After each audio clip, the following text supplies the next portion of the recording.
Não temas, crê somente. Olá, irmãos e irmãs em Cristo. Bem-vindos a mais um momento de reflexão sobre a Palavra de Deus. Hoje vamos mergulhar no Evangelho de Marcos, com o tema Esperança e Fé. Inspirados no versículo de Marcos, capítulo 5, versículo 36, não temas, crê somente. Essas palavras de Jesus nos convida a refletir sobre como a fé pode transformar o medo em confiança. Vamos juntos explorar essa mensagem eterna e aplicar em nossas vidas cotidianas. Que o Espírito Santo nos guie nessa jornada. Em nome do Pai, do Filho e do Espírito Santo. Amém. No coração do Evangelho de Marcos, encontramos uma narrativa dinâmica e cheia de ação, onde Jesus se revela como o servo sofredor que traz esperança aos quebrantados. Marcos, escrito provavelmente para uma audiência romana, enfatiza a urgência da fé e o poder de Cristo sobre o impossível. E é exatamente nesse contexto que surge o versículo marcante de Marcos: não temas, crê somente.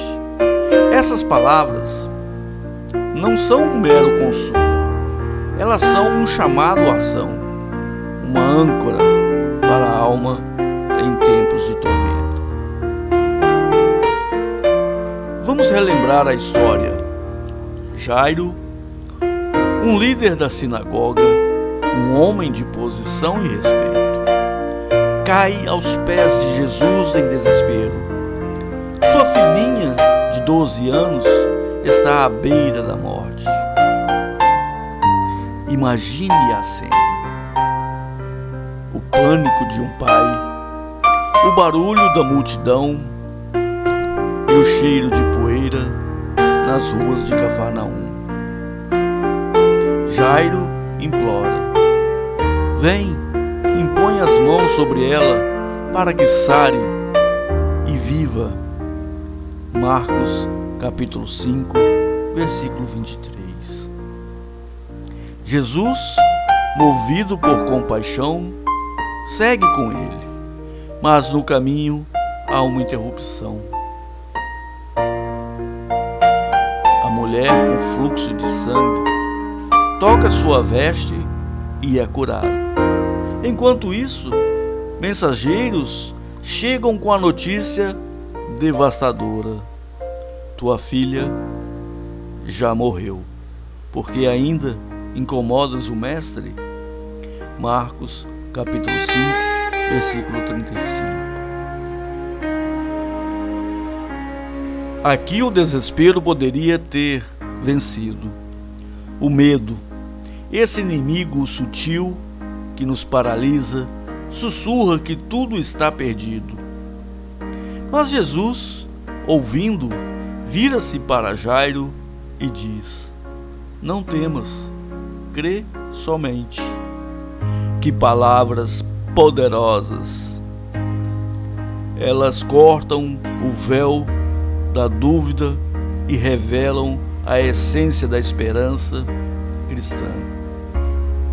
Esperança não é um otimismo vazio, baseado em circunstâncias favoráveis. É uma confiança profunda no caráter de Deus que opera além disso.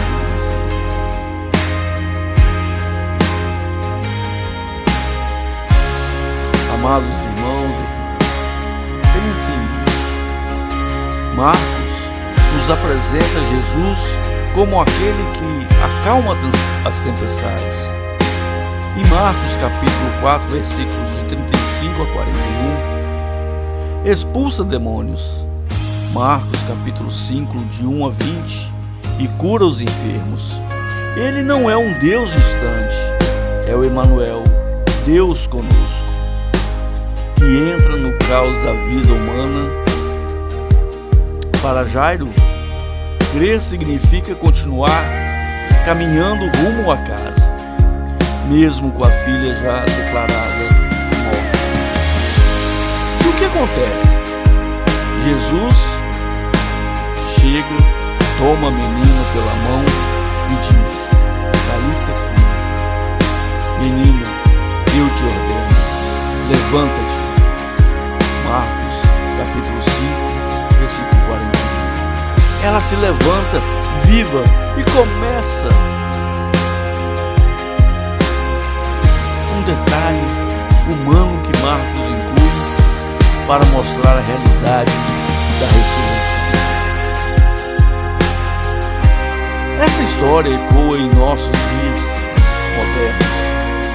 Quantos de nós enfrentamos mortes simbólicas, perda de emprego, doenças crônicas, relacionamentos rompidos, depressão que sufoca a alma?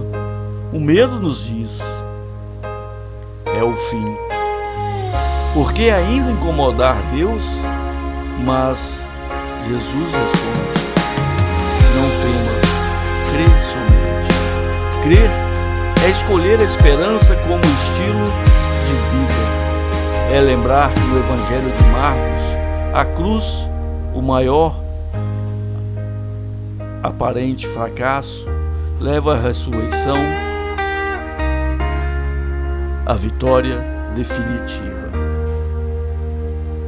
Humanizando isso, pense em uma mãe solo que luta para criar os filhos em meio à pobreza. O medo a assalta. E se eu falhar?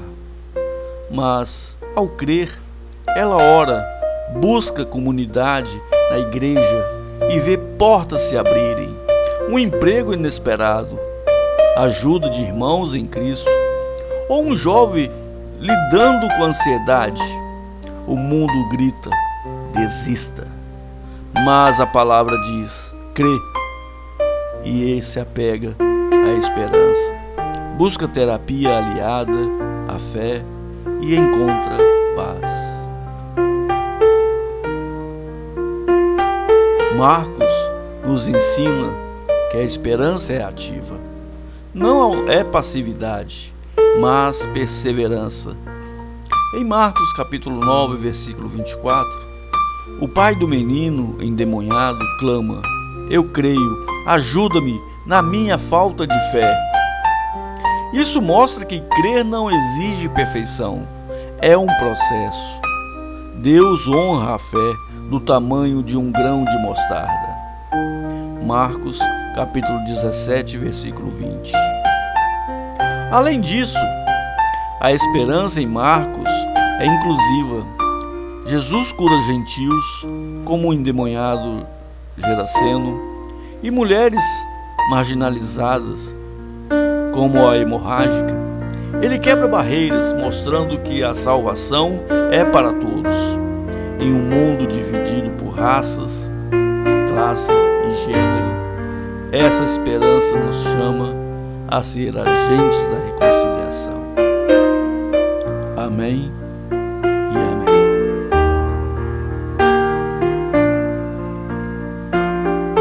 Você tem deixado o medo sufocar a sua esperança? Ou tem confiado que Deus está guiando e cuidando de tudo nos bastidores? Reflita e compartilhe nos comentários. Queridos irmãos e irmãs, obrigado por assistirem a esse vídeo e por permitirem que a palavra de Deus toque seus corações e que sua reflexão sobre a esperança em Marcos os fortaleça na jornada da fé. Lembre-se, não temas, crê somente. Deus os abençoe abundantemente. E até o próximo encontro. Fiquem na paz de Cristo. Amém e amém.